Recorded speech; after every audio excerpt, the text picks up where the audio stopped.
বিসমিল্লাহির রহমানির রহিম। সকল প্রশংসা একমাত্র আল্লাহ তাআলার। প্রিয় বন্ধুগণ, আবারও আমি আপনাদের মাঝে আসলাম। এই যে দেখেন আমার হাতে একটা স্পিকার। তো সেই স্পিকারটা নিয়ে আমি আপনাদের মাঝে আসলাম। এই স্পিকারের কয়েল চলে গেছে। তো স্পিকারের কয়েলটা নষ্ট হয়ে গেছে, এটা পুড়ে গেছে। তো এরকম স্পিকার এর কয়েল আপনারা কি করে পরিবর্তন করবেন, কিভাবে পরিবর্তন করা যায়, সেটা এখন আমি আপনাদের মাঝে ধাপে ধাপে দেখাবো। তো এটা আমার কাছে একটা 10 ইঞ্চি স্পিকার আমি যেটা নিলাম। এই যে দেখেন JBL 10 ইঞ্চি স্পিকার এটা। তো স্পিকারটার কয়েল চলে গেছে, বাজে না। স্পিকারটা নতুন, তারপরে এটা বাজতেছে না। তো এটার কয়েলটা আমি এখন পরিবর্তন করব। কী করে করি, একটা নতুন কয়েল আপনারা কী করে লাগাবেন সেটা আমি আপনাদের মাঝে দেখাচ্ছি। তার আগে আমি এটা কয়েলটা মেপে আপনাদেরকে দেখাই যে স্পিকারটা আসলে কি নষ্ট না ভালো। এটা এখন আমি চেক করতেছি। মিটার নিলাম, অ্যানালগ মিটার নিয়ে আপনারা 1 নিচে রেখে তারপরে এটা মেপে দেখতে পারেন। এই যে আমি এখন এটা মাপতেছি, মেপে পরে আমি যে দেখাই। এই যে দেখেন এটা একদম কোনো শো করতেছে না। তো এটার কয়েলটা চলে গেছে, এই জন্য এটা মিটারে আসে না। তো এখন এটা আমি খুলবো, আপনারা সাথে থাকেন, দেখেন এই স্পিকারগুলো কীভাবে খুইলা নতুন করে আবার কয়েল লাগাইতে হয়। তো আমি দেখাচ্ছি, আপনারা আমার সাথে থাকেন।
তো এরকমভাবে কাটার পরে আপনারা এভাবে কাটবেন। কাটার পরে যে দেখেন এটা কয়েলের অংশ, এটা কয়েল একদম পুড়ে আপনার ছাই হয়ে গেছে।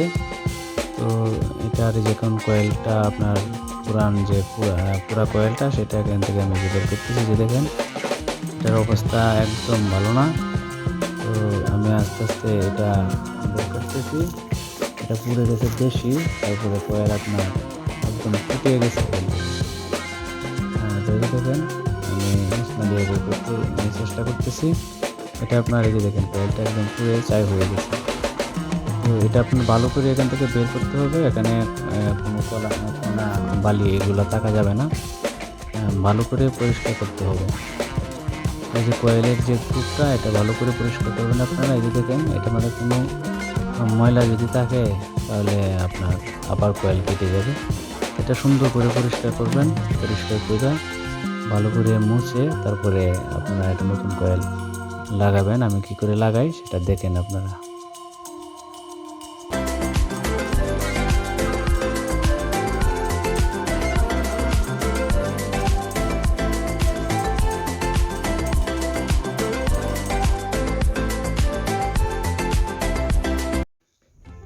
আমি আবারও আপনাদেরকে বলছি, এটা ভালো করে এরকমভাবে পরিষ্কার করবেন। এই যে দেখেন আমি এক্সট্রা একটু কাগজ নিয়ে এটার ভিতরে ঢুকিয়ে ভালো করে পরিষ্কার করতেছি।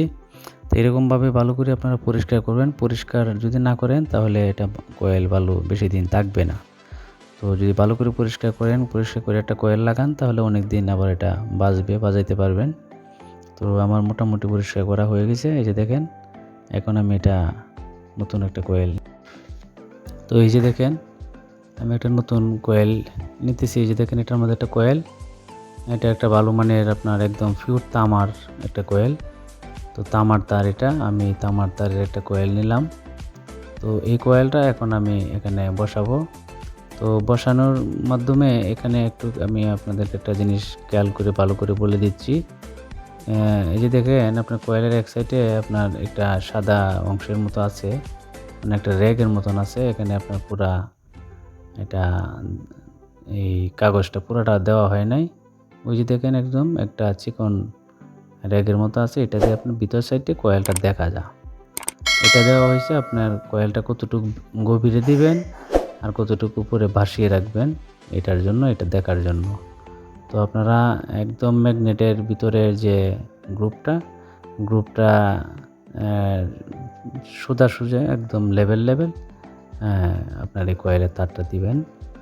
কয়েলটা যাতে আপনার এই গ্রুপের সমান থাকে। তো এই যে দেখেন আমি একদম সমানে বসিয়ে দিলাম। এখন আর কোনো কিছু নেই কাজ এটার মধ্যে, এখন হলো আপনার গাম দেব। তো এই যে সমান দিয়ে দিলাম আমি। এই যে দেখেন একদম আপনার কয়েলটা গ্রুপের সমান আছে। তো এরকম সমান রেখে তারপরে আপনারা চতুর্পাশে গাম দিবেন। অনেকেই আছে কম দামের গাম ইউজ করে। এই যে দেখেন আমি একটা ভালো মানের গাম নিলাম। তো এই গামটা আপনারা এখানে ব্যবহার করবেন ভালোভাবে চতুর্পাশে, যাতে কোনো দিক দিয়েই আপনার ফাঁকা না থাকে। এখানে খুব ভালো করে সুন্দর করে গাম দেবেন, কারণ এগুলো আপনার এটা যখন বিট উঠে তখন এই বিটের সময় আপনারা যদি এখানে ভালো করে গাম না দেন তাহলে এটা ছুটে যাবে, কয়েলটা ছুটে আবার কয়েলটা পড়ে যাবে। আর যদি এটা ভালো করে আপনারা ঘাম দেন তাহলে কয়েল ছুটবে না, নড়বে না, ভালো কাজ করবে, ভালো সাউন্ড দেবে, সাউন্ড কোয়ালিটি খুবই সুন্দর হবে। তো এরকম ভালো মানের একটা গাম আপনারা নেবেন, নিয়ে গামটা এখানে দিবেন। এই যে আমি দিতেছি, দেখেন সুন্দর করে আলতোভাবে এটা ভালো করে গামটা বসাই দেবেন। তো আপনারা এই যে কয়েলের যে তারগুলা, দুইটা তার, এই তারগুলা ভালোভাবে এরকমভাবে আপনারা ব্লেড দিয়ে অথবা এরকম ব্লেড দিয়ে আপনারা ভালো করে পরিষ্কার করবেন। এখানে অনেকে আছে আপনার করে কি ম্যাচ দিয়ে খোঁচা দেয়। তো ম্যাচ দিয়ে আপনার যদি এটা বার্নিশটা ফুরেন তাহলে এটা ভালোভাবে জ্বালা হয় না। তো এরকমভাবে ঘষে তারপরে আপনার এটা পরিষ্কার করবেন, বার্নিশটা তুলবেন। তোলার পরে আপনার স্পিকারের যে আউটপুটের যে তারগুলো এখানে আসছে এগুলোর মধ্যে ভালোভাবে আপনার পেঁচে তারপরে জ্বালাই করে দেবেন। তো আমি দেখেন এটি কীভাবে সুন্দর করে জ্বালাই করে দিচ্ছি।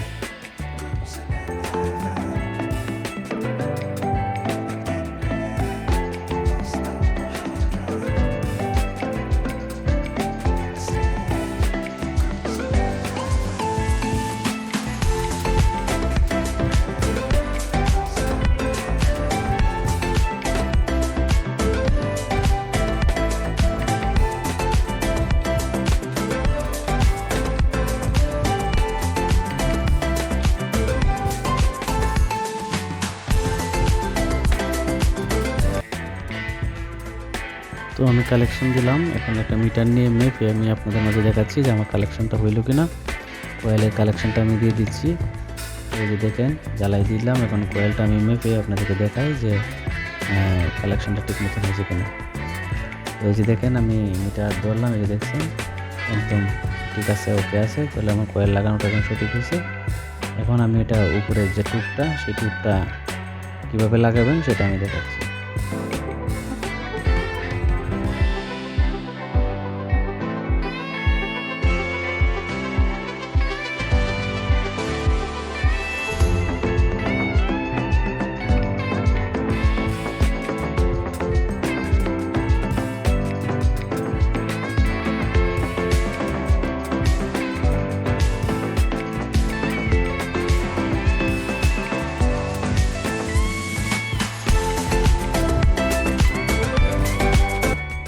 তো আমার সব কিছু লাগানো শেষ। এখন আমি এটা আবার একটু মেপে দেখছি যে এটা ঠিক আছে কিনা। দেখলাম ঠিক আছে। তো এখন আমি এটা চেক করে আপনাদের মাঝে দেখাবো। তো এটা কীভাবে চেক করব, এখন তো আর এটা আপনার পাওয়ার দিয়ে বাজানো যাবে না, যেহেতু গাম এখনও ঠিক মতন শক্ত হয় নাই। তাই আমি আপনাদের মাঝে একটা ছোটো একটা ব্যাটারির সাহায্যে এটা চেক করে আমি দেখাচ্ছি যে কাজটা ঠিকঠাক হচ্ছে কিনা বা হইল কিনা। যে দেখেন আমার হাতে একটা ব্যাটারি, তো এটা দিয়ে আমি এখন শর্ট দেব, স্পিকারে শর্ট দিলে আপনারা দেখতে পারবেন যে এটা দেখতে পারবেন এটা কাজ করে কিনা।